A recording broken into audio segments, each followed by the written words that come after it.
क्या आप जानते हैं मार्क जुकरबर्ग जो फेसबुक, इंस्टाग्राम और व्हाट्सएप के सीईओ है, वो सिर्फ एक ही कलर के टी-शर्ट पहनते हैं? हाँ, वो सिर्फ एक ही कलर के टी-शर्ट पहनते हैं क्योंकि उनका मानना है कि इंसानों का डिसीजन मेकिंग कैपेसिटी बहुत लिमिटेड है। अगर इंसान अपना टाइम और एनर्जी ऐसे छोटे-मोटे डिसीजन पे यूज़ कर लेगा, वेस्ट कर लेगा, तो वो बड़े डिसीजंस नहीं ले पाएगा और उसकी एनर्जी बहुत अच्छे से यूटिलाइज़ नहीं हो पाएगी। Hi everybody, my name is Sudhanshu Kundu and in this video we are going to talk about how you can improve your decision making skill. So let's begin.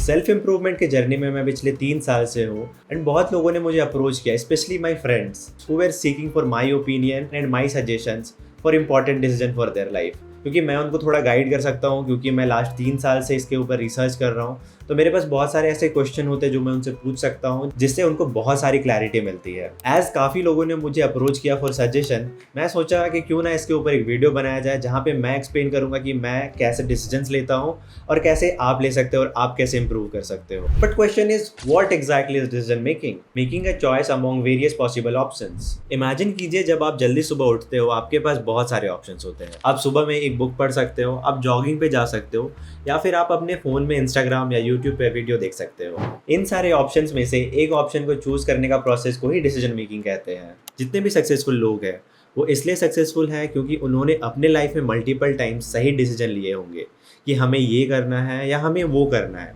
And उन सारी चीज़ों की वजह से आज वो इतने सक्सेसफुल हो पाए हैं। 2008 में जब ग्लोबल फाइनेंशियल क्राइसिस आया, उस समय इलॉन मस्क की 2 company space x and Tesla bankrupt होने वाली थी। उनके पास बस $40 मिलियन बचे हुए थे। उनके पास 2 ऑप्शन थे, या तो अपना पूरा कैपिटल किसी एक कंपनी में बचाकर दूसरी कंपनी को बैंकरप्ट होने दे, या तो दोनों कंपनी में आधा आधा कैपिटल स्प्लिट कर दे। बट यहाँ पे प्रॉब्लम ये था कि कैपिटल स्प्लिट करने से उनकी दोनों कंपनी बैंकरप्ट हो सकती है, जिसके बाद इलॉन मस्क के पास कुछ नहीं बचता। बट इलॉन मस्क ने डिसाइड करा कि वो अपने कैपिटल को दोनों कंपनी में स्प्लिट करेंगे, and down the line space x में 4th लॉन्च सक्सेसफुल हुई, जिसके बाद 2009 में टेस्ला को फंडिंग मिली और आज दोनों कंपनी टेस्ला और स्पेस एक्स अपने अपने सेक्टर पे लीडिंग कंपनीज है। As Robert Kiyosaki says, you and only you are responsible for your choices and decisions. Let's see why people suffers from decision fatigue. Decision fatigue can be defined as a situation when people are confused while making a decision. There are 2 main reasons why people suffer from decision fatigue. First, wasting energy on unnecessary work, and second, they don't have a clearly defined purpose. According to Harvard Business Review, आप एक दिन में approx 35,000 decisions लेते हो, जैसे आज आपको क्या पहनना है, ब्रेकफास्ट में क्या खाना है, कौन से गाने सुनने हैं, एंड मेनी मोर डिसीजंस।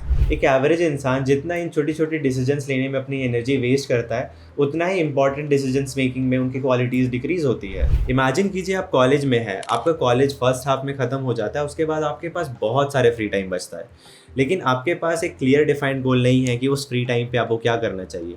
आपके पास बहुत सारे ऑप्शंस हैं और उस फ्री टाइम में आप कर सकते हो, जैसे कि आप कोई नई स्किल सीख सकते हो, नेटफ्लिक्स में कोई सीरीज़ देख सकते हो, कोई साइड हसल स्टार्ट कर सकते हो, एंड मैनी मोर। बट बहुत सारे ये डिसीजंस नहीं ले पाते हैं कि उनको कौन से स्किल सीखने चाहिए या फिर नेटफ्लिक्स से कौन सा सीरीज़ देखनी चाहिए। Let's see what are the things you should consider while making a decision. We will break it into 3 parts.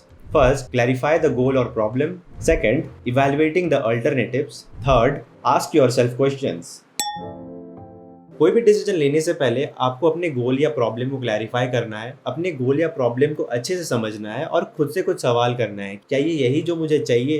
क्या मैं ये डिसीजन लेने के बाद डिसीजन पे टिका रह सकता हूँ? अगर आप ये सारी क्वेश्चन अपने आप से पूछोगे तो आपको क्लैरिटी मिलेगा कि आपका एक्चुअल गोल क्या है, आप किस चीज़ के लिए डिसीजन लेना चाहते हो।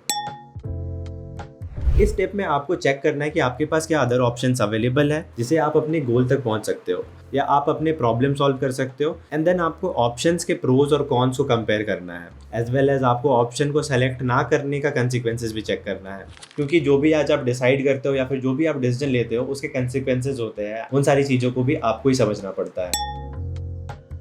आपको इमेजिन करना है अगर एक पर्टिकुलर ऑप्शन चूज करते हो तो उस केस में बेस्ट सिनेरियो और वर्स्ट सिनेरियो क्या है। क्या बेस्ट सिनेरियो वही है जो आपको चाहिए? क्या आपका एंड गोल यही था डिसीजन लेने से पहले? आप अपने वर्स्ट डिसीजन के कंसिक्वेंसेस को संभाल सकते हो? After answering these question you are ready to take the decision. As Sandeep Maheshwari says, right decision come from asking right question to yourself. Let's memorize this step which will help you to make a better decision. First, identify the goal. Second, identify the available options. Third, compare pros and cons. Fourth, ask yourself कि जो भी consequences होंगे उसको आप handle कर सकते हो या फिर नहीं। लास्ट में मैं ये कहना चाहता हूँ कि हम हमेशा सही डिसीजन नहीं ले सकते हैं, बट हमें अपने आप को ऐसे प्रिपेयर करना है कि अगर कभी ऐसी सिचुएशन आए तो आप अपने आप को हैंडल कर सको, आप अपने इमोशंस को हैंडल कर सको और सिचुएशन को सही डायरेक्शन में लेके जा सको। That's it for the today's video. I hope you liked it and make sure you subscribe if you like self improvement वाले वीडियोज़। Thank you.